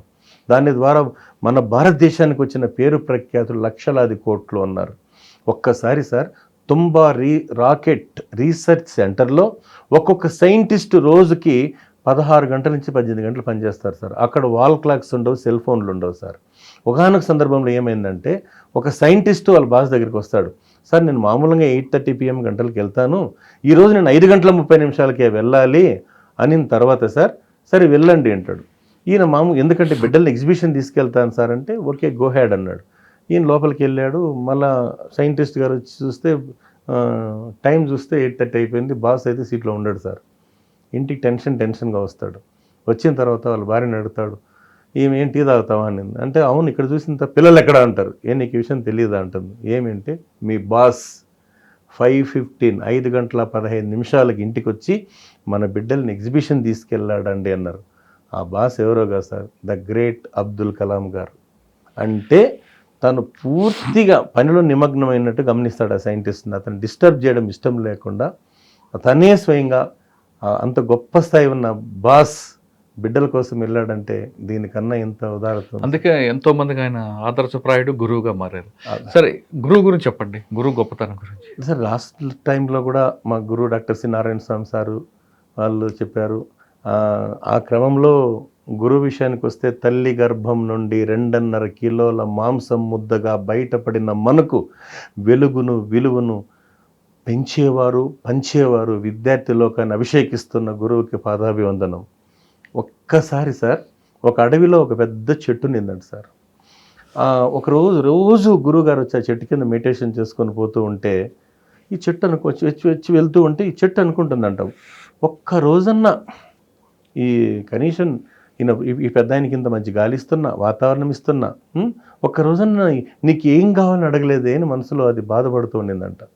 అప్పుడు ఈయన చిరునవ్వుతో ఒకరోజు ఎదురుపడి అడుగుతాడు, ఏం కావాలి నీకు అంటాడు. ఆ చెట్టు చెప్పిందంట సార్, నేను ఈ రాజ్యాన్ని ఏలాలనుకుంటున్నా గురువు గారు అనిందంట. గురువుగారు చిరునవ్వు నవ్వి తదాస్తుని వెళ్ళిపోయాడు సార్. ఎంతకాలానికి గురువు రాలేదు సార్. కాలక్రమేణా ప్రకృతి వైపరీత్యాలతో చెట్టు కూలిపోయింది సార్. కూలిపోయి ఎండిపోయింది. ఆ ఫర్నిచర్స్ కోసం సార్ చుట్టుపక్కల గ్రామస్తులు కొట్టుకెళ్తున్నారు. అంటే వంటచరి కలప తీసుకెళ్తున్నారు, వంటచరి తీసుకెళ్తున్నారు. ఒక కార్పెంటర్ చూశాడంట సార్, ఏదో మంచి పొయ్యిలా ఉందని చెప్పి ఒక దిమ్మె కట్ చేసి ఆ దిమ్మెతో పాదుకలు చెప్పులు తయారు చేశాడంట సార్. వాటిని బాగా తయారు చేసి డిజైన్ చేసి అయోధ్యలో రాజుగారికి విక్రయిస్తే శ్రీరామచంద్రుడు పట్టాభిషేకానికి అవి ధరిస్తే మరుసటి రోజు ఆయన అరణ్యవాసం వెళ్తుంటే భరతుని దగ్గరికి వెళ్ళి భరతుడు అడుగుతాడు కదా సార్, అన్న పాదుకలన్నా ఇవ్వని నేను పూజించుకుంటానంటే ఇది పెద్దవాళ్ళు చెప్పింది సార్. ఆ చెట్టు నుంచి గురు యొక్క సంకల్ప బలంతో ఆ చెట్టు నుంచి వచ్చిన పాదుకలే సింహాసనం మీద కూర్చొని 14 సంవత్సరాలు పరిపాలించాయంటే అది సార్ గురు సంకల్ప బలం. అదే స్ఫూర్తితో ఒక రాజుగారు ఆ రాజ్యంలో ఒక అత్యున్నత సేవా పురస్కారం ఇవ్వాలని డిసైడ్ అవుతాడు సార్. 10 మంది టీం రెడీ చేసి విభిన్న రంగాల్లో ఉన్నటువంటి వాళ్ళందరినీ కూడా మీరు సెలెక్ట్ చేయండి అని పంపిస్తారు. వీళ్ళు టాప్ 10 తీసుకొస్తారు సార్. తీసుకొచ్చిన తర్వాత చెక్ చేస్తుంటే వీళ్ళు తలబట్టుకుంటారు, ఎవరికి వాళ్ళ అందరూ ఈక్వల్గా ఉన్నాయని చెప్పి అంటారు. ఆ సమయానికి వృద్ధుడు వస్తాడు సార్, బట్టలు అని ఆపుతారంట. ఆపిన తర్వాత వెంటనే ఈయన ఏం చేస్తాడంటే వెనక్కి వస్తాడు. వీళ్ళు చెప్తారు, ఎవరో పెద్ద నుంచి అంటే కాసేపు ఉండమని బాబు, ఇప్పుడే టెన్షన్ పెడుతున్నాము, ఇది పంచాయతీ అయిపోయి రాజుగారు అంటారు. సరే మళ్ళీ ఆయన లేస్తాడు, పెద్ద అయినా కాసేపు బాగుంది, లేదండి నేను కూడా ఈ కాంపిటీషన్లో పాల్గొంటా అంటాడు అని చెప్తే వీళ్ళపై వచ్చి రాజుగారికి చెప్తారు, ఆ పెద్ద ఆయన కూడా పోటీకి వచ్చాడంటే ఇది ఇంట్రెస్టింగ్ ఉంది రమ్మన్నయ్య అంటారు. రమ్మని ఆహ్వానించండి అని చెప్తే అతనికి కూడా చేరేసి కూర్చోబెట్టి ఏం పెద్దనా మీరు చెప్పండి అంటే, అయ్యా రాజా మీరు తీసుకున్న నిర్ణయం చాలా గొప్ప నిర్ణయం. ఎందుకంటే అత్యున్నత పురస్కారం ఇవ్వడం సేవలకు సంబంధించింది. ఎందుకంటే పరుల కోసం పాటుపడిన నరుని బతుకు దేనికని, సాగునేలకు నీరందివని వాగు పరుగు దేనికని అని ఒక స్ఫూర్తి ఉంది కదా సార్. సినారే గారు రాసినటువంటి స్ఫూర్తి కూడా మనం గుర్తెచ్చుకోవాలి ఈ సందర్భంగా. అప్పుడు పరోపకారం మిదం శరీరం రకరకాలు ఉంటాయి. దానికి సేవ అంటే వెలకట్లేదు కదా సార్. నిస్వార్థ సేవ చేసే వాళ్ళకి మనం పాదాభివందనం చేయాల్సిన పరిస్థితి. కాబట్టి అప్పుడు ఈ పెద్ద ఆయన చెప్తాడనమాట, చూడు రాజా మీరు తీసుకున్న నిర్ణయం చాలా గొప్ప నిర్ణయం. విషయం ఏమంటే ఈ 10 మందికి విద్యా బుద్ధులు నేర్పిన గురువు నేను ఉంటాడంట సార్. అప్పుడు సమస్య ఈజీగా పరిష్కారం అయిపోయిందంట. అంటే అంత గొప్ప స్థానం సార్ గురుస్థానం అటువంటిది. దాన్ని బట్టి మనం ఇప్పుడున్న పరిస్థితుల్లో మనం ఎంత బాధ్యతగా మనం గురువులను గౌరవిస్తే మన జీవితం బాగుంటుందని చెప్పడానికి నిదర్శనం సార్ ఇది. గురువు శిష్యుల గురించి చెప్పారు. ఇప్పుడంతా జంజీ. ఈ జంజీలో యువతరానికి మీరు ఇచ్చే మెసేజ్ ఏంటి? ఇప్పుడు ఉన్న స్పీడ్ యువతరం సార్, వీళ్ళని మనం అంత ఈజీగా మనం అర్థం చేసుకోలేము సార్. వాస్తవం చెప్పాలంటే ఒకటి సార్, వాళ్ళ కమిట్మెంట్ అంటారు కదా సార్, ఈ కమిట్మెంట్ వల్ల మనం ఏం చెప్పినా వాళ్ళు ఉండే పరిస్థితుల్లో అవుట్డేటెడ్ అంటారు సార్. అప్డేట్ మాది, అవుట్డేట్ మీది అంటారు. Outdate day by day changes అనేవి కామన్ సార్. కానీ ఇప్పుడున్నటువంటి ఈ ఉద్యమం క్రమంలో సోషల్ మీడియా యుగం నడుస్తుంది సార్. ఇప్పుడు ఆ సోషల్ మీడియా యుగంలో ఎవరికి వారే సార్, ఎందుకంటే కోట్లాది మొబైల్స్ మన చేతుల్లో ఉండేటప్పుడు ఏదైనా ఒక చిన్న అంశం దొరికితే అది సముద్రంలో వేసినట్లే సార్. కానీ నా రిక్వెస్ట్ ఏమంటే సార్, మంచిని షేర్ చేయాలి, కానీ ప్రతి ఒక్కటి క్రమం తప్పకుండా ఇలా షేర్లు కొట్టుకుంటూ పోతే చాలా వరకు అనర్థాలు జరిగే అవకాశం ఉందని అభిప్రాయం సార్. కాకపోతే బాధ్యత కలిగిన యువత ఎక్కువ ఉన్నారు సార్. ఈ 1 or 2 మీకు తెలియదేం సార్, కోట్ల మంది కాబట్టి వాళ్ళ మైండ్లో, అంటే మైండ్ గురించి తీసుకుంటే సార్ మామూలుగా చెప్తే వాళ్ళు గుర్తుపెట్టుకోవాల్సి ఉంటుంది sir. You build 3 factories in your life: ice factory in your brain, sugar factory in your tongue, love factory in your heart, then your life will be satisfactory. వాళ్ళ మైండ్లో, ఆ యంగ్ అండ్ ఎనర్జెటిక్ మైండ్స్కి positive thinking నేర్పించాల్సిన బాధ్యత ఉందని నా అభిప్రాయం sir. Negative minds అంటే ఏం చేయలేము కదా సార్. రకరకాల అభిప్రాయాలతో ఎంత చెప్పినా కూడా వన్స్ మైండ్లో ఫిక్స్ అయితే ఏం చేయలేము కదా సార్. కాబట్టి అది చిన్నప్పటి నుంచినే ఆలోచన క్రమంలో వస్తే తప్ప దాన్ని మనం ఏం చేయలేని పరిస్థితి సార్ ఈ రోజుల్లో. ఒక తండ్రి పిల్లలకి ఆస్తి ఇవ్వాలా, ఆరోగ్యం ఇవ్వాలా, సంస్కారం ఇవ్వాలంటారు? అన్నింటికన్నా మెయిన్ సంస్కారం సార్. నెంబర్ 1 ఆ సంస్కారంతో పాటు చదువు సార్. చదువుతో పాటు ఆ తర్వాత వద్దన్న ఆస్తులు అవే వస్తాయి సార్. అంటే ఉన్నటువంటి పరిస్థితుల్లో తినడానికి తిండి అవసరం, కట్టడానికి బట్ట అవసరం, ఆ తర్వాత బ్రతకడానికి జ్ఞానం అవసరం. ఇప్పుడు చాలామంది గమనిస్తున్నాను కదా సార్, కూలి పని చేసైనా కూడా బిడ్డల్ని తను హాస్టల్లో పెట్టి చదివిస్తాడు తండ్రి. ఎందుకంటే మనకు డబ్బుంటే దొంగలించబడుతుంది సార్. ఆస్తున్నా భాగాలు పెట్టాలి సార్, ఆస్తున్నా భాగాలు పెట్టాల్సిందే. మరి చదువుని ఎవరు లాక్కుంటారు సార్? కానీ పిల్లలు మాత్రం మాకు ఏం చదువు వద్దు, ఏమొద్దు, మా నాన్న మాకు ఆస్తి ఇస్తే చాలు అంటుంటారండి. అది చిన్న రిక్వెస్ట్ సార్. పిల్లల్ని పెంచాలి, కానీ కష్టం విలువ తెలియకుండా పెంచడం పెద్ద పొరపాటు సార్. అది తను పడే కష్టం పిల్లలు తెలియాలి సార్. ఆ తెలియకుండా చేస్తున్న నేపథ్యంలోని దుష్పరిణామాలు జరుగుతున్నాయి. ఇప్పుడు అది మితిమీరిన వేగం సార్. మితిమీరినటువంటి వేగం మామూలుగా అయితే ఒక విషయం చెప్పనా సార్, పిల్లల కోసం మనం స్ఫూర్తినిచ్చే చిన్న కథలు తీసుకోవాలి. ఇప్పుడు ఫర్ ఎగ్జాంపుల్ ఒక కంటెంట్ ఉంది సార్, శ్రీ ఆర్ఎస్ ప్రవీణ్ కుమార్ గారు IPS. అప్పట్లో సార్ ఒక చిన్న యువత సందేశం చెప్పాడు సార్. ఏంటంటే, కాలం నీతో నడవదు, నిన్నడిగి ముందుకు సాగదు, సంకల్పం ఒకటే చాలదు, దానికి సమయమే కదరా ఆయుధము, విజయం నేరుగా చేరదు, శ్రమ పడితే దక్కక మానదు, నీ లక్ష్యం చేరే మార్గంలో ప్రతి సెకను విలువని తెలుసుకో, ఉన్నోడివా లేనోడివా ఏ కులం నీదని అడగదు, మంచోడివా చెడ్డోడివా ఏ మతం నీదని అడగదు, ప్రేమ జాలి చూపదు, దయదాక్షిణ్యాలే చూపవు, దానికి విలువని ఇస్తే గెలుస్తావు, లేకుంటే అక్కడే ఆగిపోతావు. ఎంత పెద్ద మీనింగ్ సార్. సారు అప్పట్లో సార్ ఆయన గురుకుల డైరెక్టర్గా ఉన్నప్పుడు పూర్ణ ఆనంద్ 9వ తరగతి ఇంటర్మీడియట్ బిడ్డల్ని బాగా మోటివేట్ చేసి ఒక స్ఫూర్తిగా ఎవరెస్ట్ శిఖరం ఎక్కించాడంటే అది మైండ్ సెట్ మారినట్లే కదా సార్. కరెక్ట్. కాబట్టి యంగ్ మైండ్స్లోకి ఆలోచన శక్తిని చిన్న ఇంట్రెస్టింగ్ స్టోరీ చెప్పాలి సార్. దానికి రిలేటెడ్ చిన్న విషయం చెప్పమంటారు సార్. బ్రెజిల్ దేశంలో అమ్మా నాన్న అనేటువంటి ఊహ తెలియనట్టు ఒక బిడ్డ, 10 సంవత్సరాల బిడ్డ, అతను అక్కడ ఇక్కడ తల్లిదండ్రులకు తెలియస్తారు అతనికి. అంటే ఒక రకంగా చెప్పాలంటే నిరాదరణకు గురైన వ్యక్తి, నిరాశ్రయుడే. అతను ఏం చేస్తాడంటే అక్కడ ఇక్కడ అతను అడుక్కొని తింటూ ఉంటే ఒక పెద్ద అరుస్తాడు, ఎందుకు నువ్వు ఇలా అంటే అడుక్కుంటున్నావు, ఏదైనా పని చేసుకొని బతకచ్చు కదరా బాబు అంటే బాధపడ్డ ఆ పసి గుండె సార్ రైల్వే స్టేషన్లో ప్లాట్ఫారంలో నీళ్లు దాగి పడుకుంటాడు 2 days బ్రెజిల్ దేశంలో. అప్పుడు అతనికి ఆలోచన వచ్చింది ఏంటంటే, ఆ రైల్వే వ్యాగన్లలో బస్తాలు దించేటప్పుడు సార్ అతను ఏం చేస్తాడంటే వేరుశెనగ గింజల్ని రోస్ట్ చేసుకొని స్టేడియంలో అమ్ముతూ పొట్టపోసుకున్న ఆ చిన్న బిడ్డ అతను కాలక్రమేణా ఆ ఫుట్బాల్ ఆడేది గమనిస్తుంటాడు సార్. ఆ క్రేజ్ అంతా గమనిస్తాడు, తాను ఆడాలనుకుంటాడు, కానీ బాల్ కొనే స్తోమత లేదు సార్. చిరిగిపోయినటువంటి బట్టల్ని ఒక బంతిలాగా చుట్టుకొని ఆడుతూ ఉంటే బ్రెజిల్ నేషనల్ ఆ దేశపు కోచ్ చూశాడనమాట. ఓహో ఇతనికి ఇంట్రెస్ట్ ఉందని చెప్పి అతను ఏం చేస్తాడు, వెంటనే బాబు నువ్వు ఫుట్బాల్ ఆడుతా అంటే బ్రహ్మాండంగా ఆడుతాను సార్ అంటే అతన్ని అన్ని సర్వం తనని నేర్పిస్తాడు సార్. కొన్ని నేషనల్స్ ఇంటర్నేషనల్ లెవెల్కి ఆడుతాడు. 2 times బ్రెజిల్ దేశానికి ప్రపంచ కప్ సార్, ఫుట్బాల్ ప్రపంచ కప్ అందిస్తాడు. అలాంటి వాడు పుట్టకపోడు, అతనే సార్ ద గ్రేట్ పీలే. అదే స్ఫూర్తి. ఎందుకంటే మీరు అన్నారు కదా సార్, బిడ్డలకు కష్టం విలువ తెలియని అన్నప్పుడు చిన్నప్పటి నుంచి స్పోర్ట్స్ ఎంకరేజ్మెంట్ కూడా ఉండాలి కదా సార్. అదే స్ఫూర్తితో అర్జెంటీనా దేశంలో ఒక చిన్న కాటన్ మిల్ కార్మికుడు చిన్న నెల జీతం తీసుకునే వాళ్ళ బిడ్డ, అతను ఫుట్బాల్ ఇంట్రెస్ట్ని గమనించిన తండ్రి నెలకు తన జీతంలో మిగలబెట్టి ఫుట్బాల్ తెచ్చిస్తే నెలంతా సార్ ఆడేవాడంట. అది 1 month తండ్రి ఇంకో బాల్ ఇచ్చే లోపల అది అరిగిపోతే పగిలిపోతుందంట. అలాంటి ప్రాక్టీస్ చేపిస్తాడు సార్. చేస్తూ అతను ఒక స్థాయికి వచ్చి ఏం చేస్తాడంటే 2 times అర్జెంటీనా దేశానికి 2 times 5 kgs బరువున్న ప్రపంచ కప్ సార్ అందిస్తాడు. అమెరికా దేశం పోయి అమెరికా దేశంలో అధ్యక్ష భవనాన్ని చూసిన తర్వాత తిరిగి అర్జెంటీనా దేశానికి వచ్చి అమెరికా దేశపు అధ్యక్ష భవనాన్ని పోలిన భవనాన్ని నిర్మిస్తాడు మ్యారడోనా.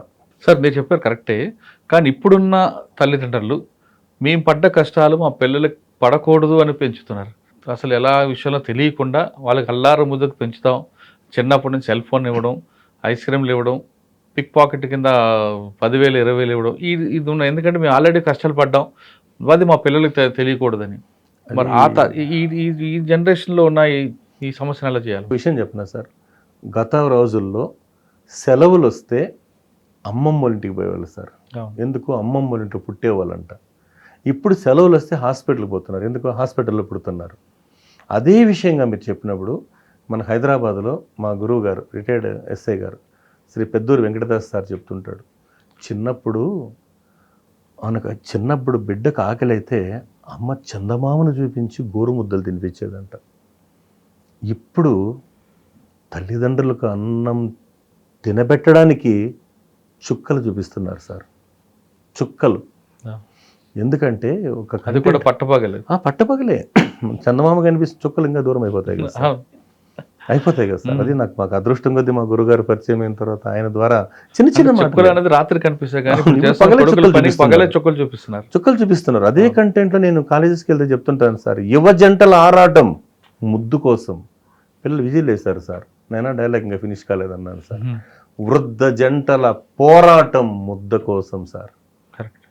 ఇది ఎందుకు వచ్చిందంటే సార్, ఫ్రమ్ ది బిగినింగ్ మనం తినే ఆహారం కల్తీ, ఆలోచనలు కల్తీ, ఇంకెక్కడ సార్ బాగుపడతాం?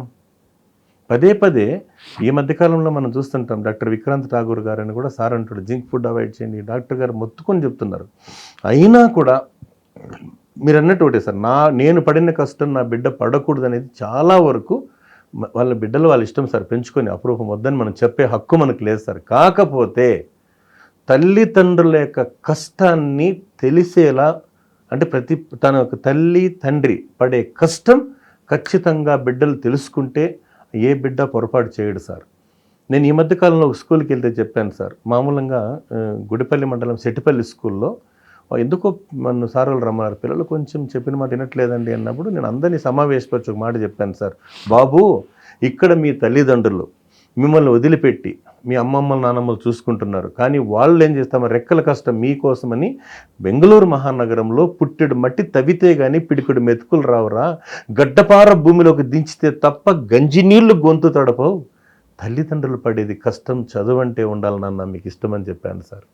అంటే ఆ కష్టం విలువ చెప్పాల్సిన బాధ్యత వాళ్ళపైన ఉండాలి సార్. లేకుంటే ఏమవుతుంది, ఆ కష్టం విలువ తెలియకపోతే ఖచ్చితంగా ఇంకా దుష్పరిణామాలు రాను పెరుగుతాయి. మనకేమనిపిస్తుంది సార్, ఇప్పుడు ఈ మధ్యకాలంలో చూస్తున్నాం కదా సార్, నాకు బైక్ కొనికపోతే నేను చనిపోతా, నాకు మొబైల్ కొనికపోతే నేను చనిపోతా, ఎక్కడికో వెళ్ళిపోతా అని బెదిరిస్తారు పిల్లలు. అది దురదృష్టకరం, జరగకూడదు సార్ అట్లా. గతంలో ఎంతోమంది బిడ్డలు బైక్ తీసిచ్చిన 2 రోజులకే అవగాహన లేకుండా చిన్న బిడ్డలు సార్ ఆ కడుపు కోత మిగిల్చారు కదా సార్. అది కూడా వాళ్ళు ఎక్కడో కష్టపడి ఇచ్చింది ఆ డబ్బులతో, వాళ్ళ స్థాయి కాకపోయినా పిల్లల కోసం ఇవ్వడం. సార్ ఇప్పుడు కొంతమంది పిల్లలు తల్లిదండ్రులు మాకేం ఆస్తి ఇవ్వలేదు, ఏదో కన్నారు, వాళ్ళ సుఖం కోసం మమ్మల్ని రోడ్డు మీద పెంచారంటారు, రోడ్డు మీద వదిలిపెట్టారు. అసలు తల్లిదండ్రులు ఆస్తి ఇవ్వడం గొప్ప విషయం అంటారా, ఆరోగ్యం ఇవ్వడం గొప్ప విషయం అంటారా? సార్ ఆరోగ్యం సంస్కారం అని చెప్పాను కదా సార్. హెల్త్, ఆరోగ్యం ఉంటే ఏమైనా చేయొచ్చు సార్. ఇప్పుడు పసిబిడ్డలు కూడా చాలామంది ఘోరాతి ఘోరంగా అనారోగ్యం పాలైపోతున్నారు సార్. ఎందుకంటే వినే శక్తి లేదు, తినే శక్తి కూడా లేదు సార్. జీర్ణించుకునే శక్తి అస్సలు లేదు. అవును సార్, వినే శక్తి లేదు, తినే శక్తి లేదు. ఆసక్తి ఉంటే ఏ శక్తి అయినా వస్తుందంట. అందుకు మనం మామూలుగా చెప్తుంటాం కదా సార్, ఒక స్ఫూర్తిదాయకమైన కొటేషన్ ఉంది కదా సార్, మనం చెప్పడానికి పిల్లల్లో ధైర్యం నింపడానికి చెప్తుంటాం. సాహసం నాపతం రాజసం నారతం, సాగితే ఆపటం సాధ్యమా, పౌరుషం ఆయుధం పోరులో జీవితం కైవసం కావడం కష్టమా, లోకమే బానిసై చేయదా ఊడిగం శాసనం దాటటం శక్యమా, నా పదగతిలో ఏ ప్రతిఘటన ఈ పిడికిట్లో తానొదుగనగా, నిశ్చలం నిర్భయం నాహయం కానిదేముంది నే కోరుకుంటే పూని సాధించుకోన. ఒక వీరోచితమైన కథలు చిన్నప్పటి నుంచి చెప్పాలి సార్. ప్రైమరీ సెక్షన్ నుంచి పిల్లలకు అర్థమయ్యే రీతిలో వాళ్ళకు ఉన్నటువంటి చిన్న చిన్న, అంటే సార్ దయచేసి ఏమనుకోకుండా, వాళ్ళకు మోరల్ స్టోరీస్ని చెప్పగలిగితే, ప్రాథమిక స్థాయిని చెప్పగలిగితే, పెద్దలు కూడా జోక్యం చేసుకోగలిగితే మేధావుల మనం సమాజానికి శాపం సార్. కరెక్టే, మనకు అంత టైం ఉండట్లేదు కదా సార్. పిల్లలు ఏడుస్తుంటే సెల్ ఫోన్ ఇస్తాం, వాళ్ళ సెల్ ఫోన్ చూస్తుంటే మనం ఆనందపడతాం. దాన్ని అనుభవిస్తున్నాం కదా సార్. నేను చెప్పాను కదా సార్, ఒకడు కట్టుబానిసా, ఇప్పుడు నెట్టు బానిసా. చిన్నప్పటి నుంచి పిల్లలకి సెల్ ఫోన్ ఇవ్వడం వల్ల చాలా అనార్థాలు వస్తుంటాయి. మైండ్ డైవర్ట్ అవ్వడం, అతి మార్పు రావడం. కానీ తల్లిదండ్రులు ఏమనుకుంటే, మా అబ్బాయి చిన్నప్పుడే ఫోన్ చూస్తున్నాడు, రీల్స్ చూస్తున్నాడు, అదేదో పెద్ద గొప్ప విషయంలాగా, వాళ్ళు చిన్నప్పుడే రాకెట్ ఏది ఎక్కినట్లుగా ఫీల్ అవుతుంటారు. చాలా దురదృష్టకరం సార్. ఎప్పుడైతే ఆటోమేటిక్గా ఎటిజం ప్రాబ్లమ్ స్టార్ట్ అవుతాయి సార్. నేను డాక్టర్ని కాదు సార్, ఎందుకంటే చిన్న పోలీసు ఉద్యోగంగా చెప్తున్నాను. బిడ్డలకి అంటే సార్, ఎప్పుడైతే గమనించండి సార్, ఏ ఒక్క స్పోర్ట్స్ మెన్ ఇంతవరకు సూసైడ్ చేసుకోలేదు సార్. స్పోర్ట్స్ మెన్ సార్, ఎందుకంటే చిన్న ఒక 1 అవర్ అన్న పిల్లల్ని ఆటల మీద కేంద్రీకరిస్తే చాలా బాగుంటుంది కదా సార్. అది దయచేసి పెద్ద మనసుతో తల్లిదండ్రులు కూడా ఆలోచించి కంప్లీట్గా సార్ 99% పూర్తి మానవం అంటే సాధ్యం కాదు, కానీ లేకుంటే మాత్రం సార్ ఇంకా వాళ్ళ కోసం కనీసం 1 గంట టైం ఇవ్వాలి. లేదంటే మనిషి అనేటువంటి రాబోయే రోజుల్లో మనం దాని పర్యవసానం అనుభవిస్తాం సార్, గ్యారెంటీగా తప్పదు సార్. భార్యాభర్తలు మాట్లాడుకోవట్లేదు కదా, ఇంట్లో ఉంటారు, 2 బెడ్రూమ్లు ఉండి వాట్సాప్ చాటింగ్ చేసుకుంటున్నారు కదా. ప్రతిదీ ఉంది కదా సార్, దానికి చూస్తున్నాం కదా సార్. సార్ అలా అనుకుంటే, నేను గతంలో సమయం వచ్చింది కాబట్టి చెప్తున్నాను సార్. ఒక డాక్టర్ సి నారాయణ స్వామి గారు, మా గురువు గారు చెప్పారు, పీలేరు అంటే చిత్తూరు జిల్లాలో పీలేరు అనే పింఛా పరిసర ప్రాంతాల్లో ఒక మహాతల్లి, ఒక గిరిజన మహిళ సార్, అడవిలో నిండు చూలాలి సార్. ఆవిడ కట్టెలు కొట్టుకోవడానికి పోయిందంట సార్. కట్టెలు కొట్టుకోవడానికి అక్కడ ఏదో ఒక వాగు వస్తుందండి సార్, ఎన్నుపోతుల వంక ఏదో అంటారు సార్. సార్ చెప్పింది నాకు ఈ మధ్య మాటల సందర్భంలో. ఆ వంక దాటుకొని 2 కిలోమీటర్స్ వెళ్ళిపోయింది సార్. దాన్ని వట్టి కట్టెలు ఉంటారంట ఆ ప్రాంతంలో, ఎండు కట్టెలు. కట్టెల మోపు అదే వాళ్ళ జీవనాధారం పాపం. కట్టుకొని వస్తూ దారి పొడుగున, అంటే దారి వంక వాగు దాటే సమయానికి సార్ ఆమెకి పురిటి నొప్పులు స్టార్ట్ అయితే, ఆ గట్టిగా అరిస్తే ఎవరు చుట్టుపక్కల లేకపోతే తనే డెలివరీ చేసుకొని ఆ వాగులో బిడ్డను కడుక్కొని, అటువైపు ఇటువైపు చూసి ఆ చిన్న 2 రాళ్ళు తీసుకొని, ఆ పేగు ఉంది కదా సార్, అంటే మామూలుగా ఆ పేగుని పైన కింద కొట్టి దాన్ని కట్ చేసుకొని, ఆ తీగలతో సార్, తీగలతోనే జోల్లాగా చేసుకొని బిడ్డను తీసుకొని కట్టెల మోపు ఎత్తుకొని గ్రామంలోకి వచ్చేసిందంట సార్. అంటే గతంలో ఉన్న బాధలు చెప్తున్నాను సార్.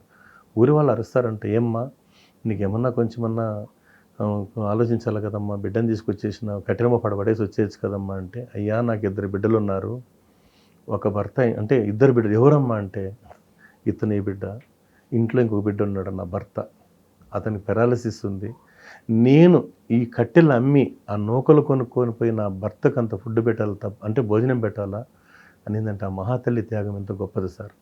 అంటే నాటి కష్టం అప్పట్లో తెలిసేది సార్. కష్టం తెలిసేది కాబట్టి వాళ్ళకు ఓపిక అనేది ఉండింది, తీరిక అనేది ఉండింది, అన్నీ సార్. కాలం 24 అవర్స్ సార్, లేదని చెప్పలేదు, కానీ మనం అనుకున్నట్లుగా సార్ ఒక ఇన్స్పైరింగ్, ఒక ప్రేరణాత్మకమైనటువంటి బాధ్యత అందరూ తీసుకుంటే తప్ప మనం రాబోయే రోజుల్లో చాలా పరిణామాలు ఉంటాయి సార్. అదే విషయంలో పిల్లలకు కొన్ని త్యాగాలు ఇచ్చే స్టోరీస్ కూడా చెప్పాల్సి ఉంటుంది సార్. నాకు ఈ మధ్య నారాయణ స్వామి సార్ మాట్లాడుతూ నాటి శ్రీకృష్ణదేవరాయల గారి గురించి ఒక గొప్ప చిన్న సందేశాత్మకమైనటువంటి కథ చెప్పారు సార్. శ్రీకృష్ణదేవరాయల యొక్క రాజనీతి, తిమ్మరుసు బుద్ధిబలం, నాగమ నాయకుడి భుజబలం అనేటివి అప్పట్లో రాజనీతి అంట. అంటే స్టోరీ సార్. అంటే పిల్లలకు నైతికతను పెంచడానికి ఉపయోగపడే కథలు సార్ ఇవి. ఒకసారి ఆ రాజ్యంలో ఒక ఉన్నట్టుండి సార్, సామంత రాజ్యాలు ఉంటాయి కదా సార్, అక్కడ ఒక ఇంటర్నల్గా ఒక చిన్న ప్రాబ్లం వస్తే ఇతను తగినంత సైన్యం తీసుకొని వెళ్ళమని చెప్తాడు. ఎవరు? నాగమ నాయకుడికి తగిన మంచి ఫోర్స్ ఇచ్చి నువ్వు పోయి ఆ రాజ్యాన్ని కాపాడని చెప్పి పంపిస్తాడు శ్రీకృష్ణదేవరాయలు గారు. ఆ సమయంలో ఇతనికి నాగమ నాయకుడికి కోరిక ఉంటుంది సార్, తన బిడ్డైనటువంటి విశ్వనాథ నాయకుడిని రాజ్యానికి రాజుగా ప్రకటించాలనేటువంటి ఒక బలమైన ఆకాంక్ష ఉంటుందంట. అప్పుడు వెళ్తాడు, తను రాజ్యాన్ని ఈయన ప్రకటించుకునేస్తాడు సార్. సామంతరాజుగా ప్రకటించుకున్న తర్వాత ఈ విషయాన్ని వేగుల ద్వారా శ్రీకృష్ణదేవరాయలు గారు తెలుసుకుంటారు సార్. తెలుసుకున్న తర్వాత వెంటనే ఒక అత్యవసర సమావేశాన్ని ఏర్పాటు చేసి నాగమ నాయకుడిని ఎవరైతే బంధించి తీసుకొస్తారో వాళ్ళు కోరిన విధంగా నేను వరాలు ఇస్తానంటే ఎవరు రారండి సార్, అంత పరాక్రమవంతుడంట ఆయన. ఆ సమయంలో ఒక యువకుడు ముందుకు వస్తాడు సార్. ఎవరంటే అతనే విశ్వనాథ నాయకుడు. 18 సంవత్సరాల వయసున్న బిడ్డ. ఆయన ఎవరంటే నాగమ నాయకుని కొడుకే విశ్వనాథ నాయకుడు. తన తండ్రిని నేను తీసుకొస్తాను అని చెప్తే, తగినంత సైన్యం తీసుకొని పో నువ్వు ఉంటాడు. నీకు ఎంత సైన్యంగా తీసుకోబో అంటే ఆ చుట్టుపక్కల ఉంటారు కదా సార్, వద్దు తండ్రి కొడుకులు ఒకటైపోతే మన రాజ్యం ఇబ్బంది అయిపోతుందని చెప్తే కూడా ఇతని మీద నమ్మకంతో పంపించాడు అప్పట్లో. ఈయన అప్పుడు తండ్రి విషయం తెలుసుకొని కొడుకు దగ్గర రాయబారం పంపిస్తాడు. నీకోసం మీరు ఆయన ఇది చేస్తూ ఉండేది, మనం ఒకటైపోదాం రా అంటే ఒప్పుకోలేదండి సార్. తండ్రితో మరి నిరంతరమైనటువంటి పోరు సార్. ఒక పెద్ద స్ట్రగుల్ ఇచ్చి యుద్ధం చేసి తన తండ్రిని బంధించి తీసుకొచ్చి రాజు దగ్గర శ్రీకృష్ణరాయల గారి దగ్గర ప్రవేశపెడితే అప్పుడు ఆశ్చర్యపోయారంట సభంతా కూడా. అప్పుడు అడుగుతాడు, శభాష్ విశ్వనాథ, నీకేం కావాలో కోరుకో, నీకేం వరం కావాలంటే, ఏమీ లేదు రాజుగారు, మా తండ్రిని బంధ విముక్తి చేయండి అన్నాడు సార్.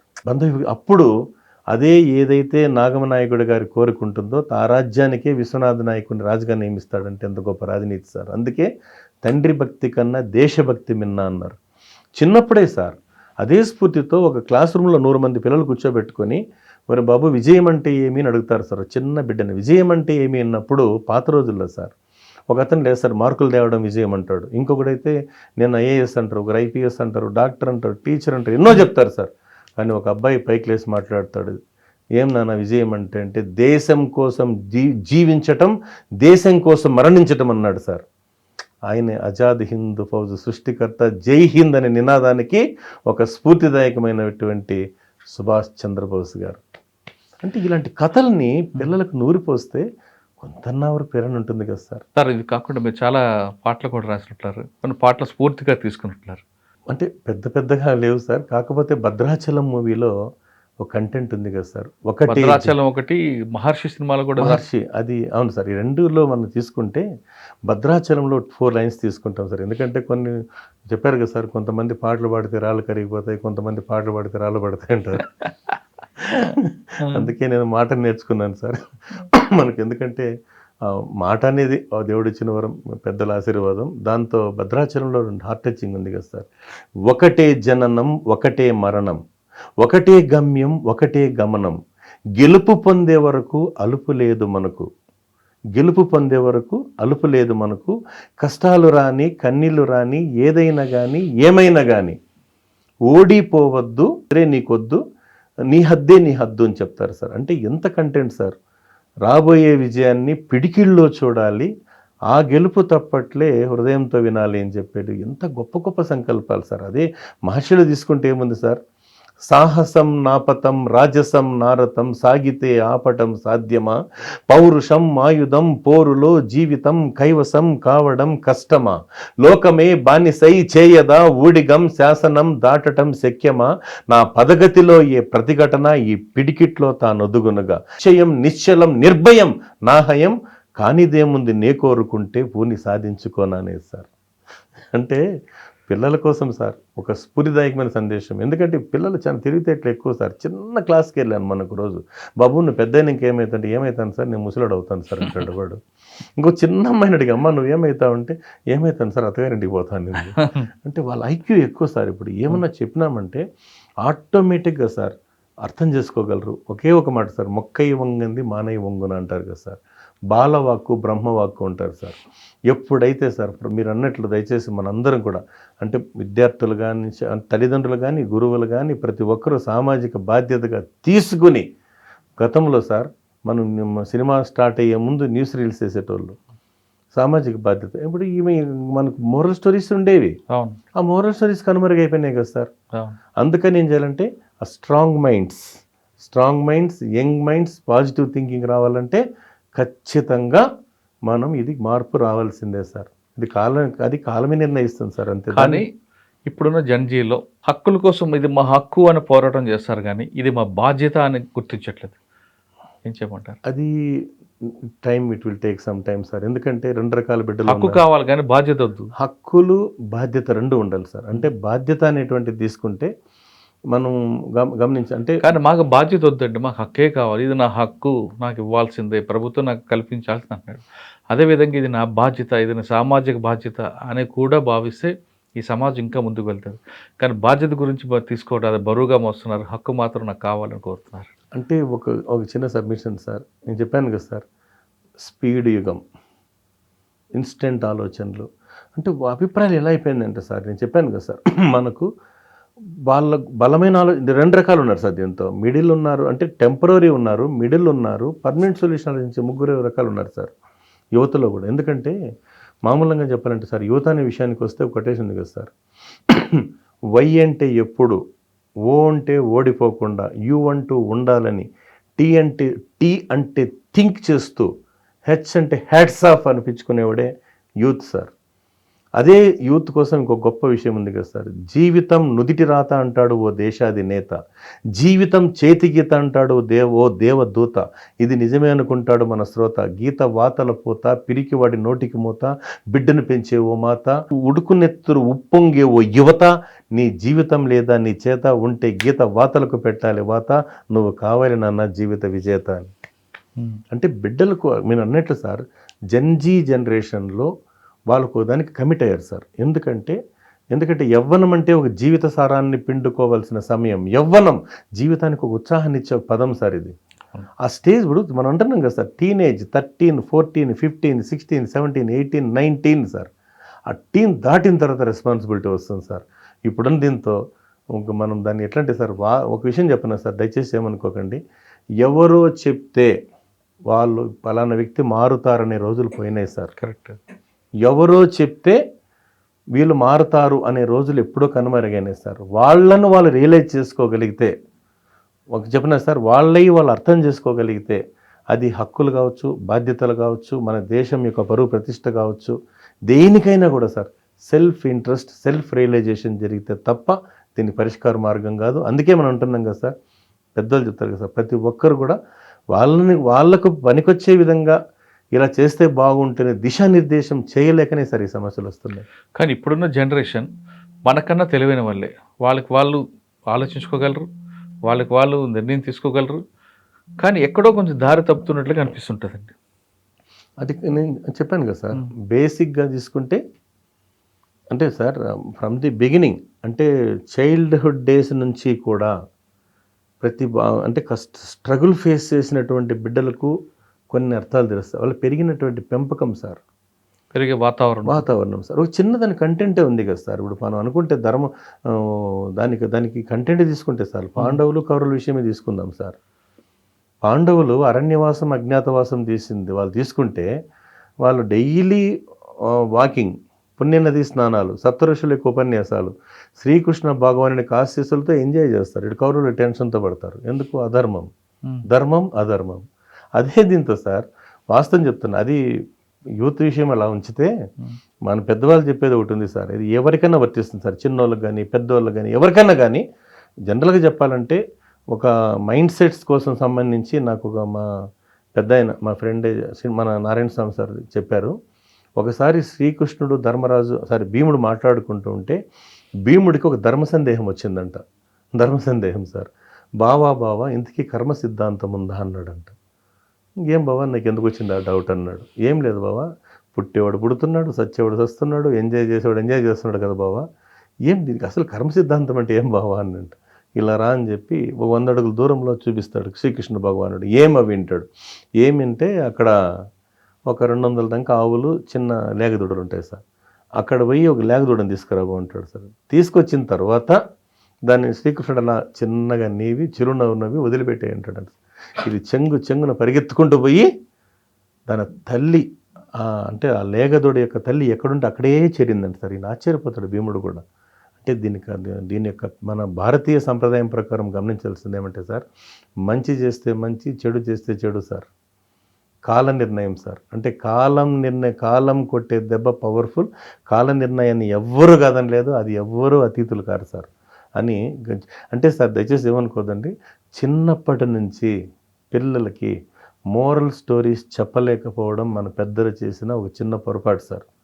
అది కనుక వాళ్ళకు అర్థమయ్యే రీతిలో ఎప్పుడైతే మనం చిన్న స్థాయిలో ఏమైతే చెప్తామో, ఇప్పుడు గతం ఏమనుకోద్దండి సార్, రామాయణ మహాభారత పురాణ ఇతిహాసాలు కావచ్చు, ఏ మతంలోనైనా తీసుకోండి సార్, పవిత్రగా అంటే బైబిల్ని, ఖురాన్ని, దేంతో సర్వమతాలు చెప్పేది ఒకటే కదా సార్. మంచిగా చెప్తే కానీ చెడేదని చెప్పదు సార్. కాకపోతే దానిలో ఉన్నటువంటి మంచిని బోధించాల్సినటువంటి బాధ్యత ప్రైమరీ సెక్షన్ నుంచి తీసుకుంటే కొంతకాలానికైనా మార్పు వస్తుందనే ఒక చిన్న సందేశం సార్. చలనం లేని రాయిని చెక్కితే శిల కూడా శిల్పం అవుతుంది. కదలలేని రాయిలోనే శిల్పం దాగుంటే కదిలే నీలో ఏ సత్తా ఉందో ఒక్కసారి ఆలోచించు. చలనం లేని రాయిని చెక్కితే శిల కూడా శిల్పం అవుతుంది. కదలలేని రాయిలోనే శిల్పం దాగుంటే కదిలే నీలో ఏ సత్తా ఉందో ఒక్కసారి ఆలోచించు. ఒక స్కూల్ పక్కన 100 మీటర్ల దూరంలో ఒక పెద్ద బండరాయిని ఒకరోజు ఒక శిల్పి కొడుతూ ఉంటాడు సార్. 2 బిడ్డలు ఇలా అబ్జర్వ్ చేస్తూనే ఉంటారు. రోజుకి ఆ బండ బాగా తగ్గిపోతుంటుంది సార్. ఒక 2-3 మంత్స్ తర్వాత పోయి చూస్తే అది అద్భుతమైన శిల్పంలా ఉంటుంది. ఏ అమ్మాయి అడుగుతుంది, అన్న పెద్ద రాయిలా ఉండింది, ఏమితో చిన్నగా అయిపోయిందంటే, అమ్మ మీరు చూసినప్పుడు 6 నెలలు 3 నెలలు 4 నెలల ముందు అయితే పెద్ద రాయి అమ్మ అది, దాంతో ఉన్నటువంటి వేస్ట్ మొత్తం తీసేస్తే అద్భుతమైన శిల్పం వచ్చిందమ్మా అని చెప్తారనమాట. అట్లా మైండ్లో చెత్త వేసుకోకుండా ఎనర్జీ లెవెల్స్ నింపుకుంటే ఎవరికైనా కావచ్చు సార్. అది గొప్ప ఆలోచన కోసం అది ఒక సంకల్ప బలం సార్. అదేవిధంగా తీసుకుంటే సార్, అలిసే వరకు ఆడితే అది ఆట, గెలిచే వరకు చేస్తే అది యుద్ధం, చచ్చే వరకు బ్రతికితే అది జీవితం, చనిపోయిన తర్వాత కూడా బ్రతికితే అదే మంచితనం అంటారు సార్. దానికి ఎగ్జాంపుల్ ఎంతోమంది మహానుభావులు ఎంతోమంది ఉన్నారు.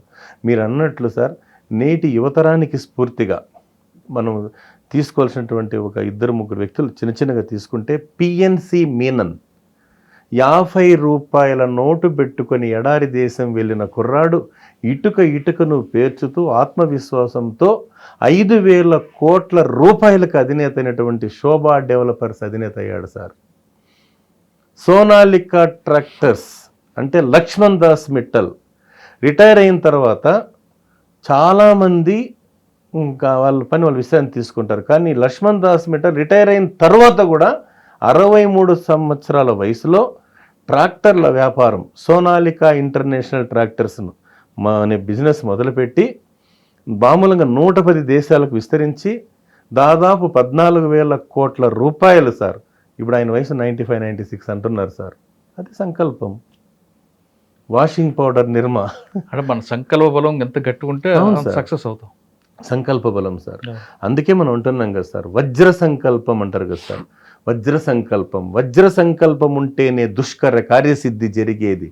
పంటి బిగు బాగా ఉన్నప్పుడే కదా పచ్చి కొబ్బరిని నమిలేది. వజ్ర సంకల్పం ప్రతికూల పరిస్థితి తట్టుకుంటుంది. గుప్పుమంటూ సుడిగాలి విసిరినా నిప్పు బగ్గుమంటుంది. వజ్ర సంకల్పం ఉంటే అవరోధాలు తొలగిపోతాయి. చొరబారే వేర్లుంటే రాళ్ళై పొరలై విచ్చుకుపోతాయి. వజ్ర సంకల్పం వేర్లు నాటుకుంటే కొండలు దిండ్లుగా మారి తలకిందికే వస్తాయి. ఏళ్ళు సిల్క్ కండువాలై భుజాన చేరుకుంటాయి. విశాల విశ్వమర చేతిలో వాలుతుంది. కాలం ఇంటికి కాపలా కాస్తుంది. అంతిమ విజయం మన భారతీయ విద్యార్థులకు అలవోకగా అందుతుంది సార్. పుట్టిన ప్రతి వ్యక్తి మంచివాడుగా చెడ్డవాడుగా నిర్ణయించేది మన పెంపకం, మన పెరిగిన వాతావరణం అంటున్నారు రామ్మూర్తి గారు. పిల్లలు పెంచడం అనేది ఇది ఒక పెద్ద టాస్క్. గతంలో మనం ఎలా పెరిగాం, ఆ కష్టం వీళ్ళు తెలియకూడదు అని పెంచడం కూడా మహాపాపం. ప్రతి వ్యక్తి మన పిల్లలు పెంచాలంటే మన పడుతున్న కష్టం కూడా వాళ్ళకి తెలియాలి. లేదంటే మా నాన్న డబ్బులు సంపాదిస్తున్నారు, అది ఎక్కడి నుంచి వస్తుందో తెలియకుండా పెరిగితే పిల్లలు తర్వాత కాలక్రమంలో వాళ్ళు చెట్టుకు కాకుండా పోతుంటారు. మన పడ్డ ప్రతి కష్టం వాళ్ళకి చెప్తుండాలి. మన తెస్తున్న డబ్బులు వెనుకున్న శ్రమ కూడా వాళ్ళకి తెలిస్తే ఖచ్చితంగా వాళ్ళు మంచి భావి పౌరులు అవుతారు. అంతేకాకుండా పిల్లల్ని పెంచడంతో పాటు వాళ్ళు పెరుగుతున్న వాతావరణం కూడా అబ్జర్వ్ చేస్తుంటారు. వాళ్ళకు విడిచిపెడుతుంటే వాళ్ళు ఎవరితో మాట్లాడుతున్నారు, ఎక్కడ తిరుగుతున్నారు, వాటి మీద కూడా ఫోకస్ పెడితే ఖచ్చితంగా మీ పిల్లలు భావి పౌరులు అవుతారు, ది బెస్ట్ సిటిజన్ అవుతారనేది చరిత్ర చెప్తుంది. ఇది వారం రామ్మూర్తి గారితో ఎక్స్క్లూజివ్ ఇంటర్వ్యూ. వచ్చే వారం మరో గెస్ట్ మళ్ళీ కలుద్దాం. అంతవరకు నమస్తే. Thank you very much Ram. నమస్తే సార్.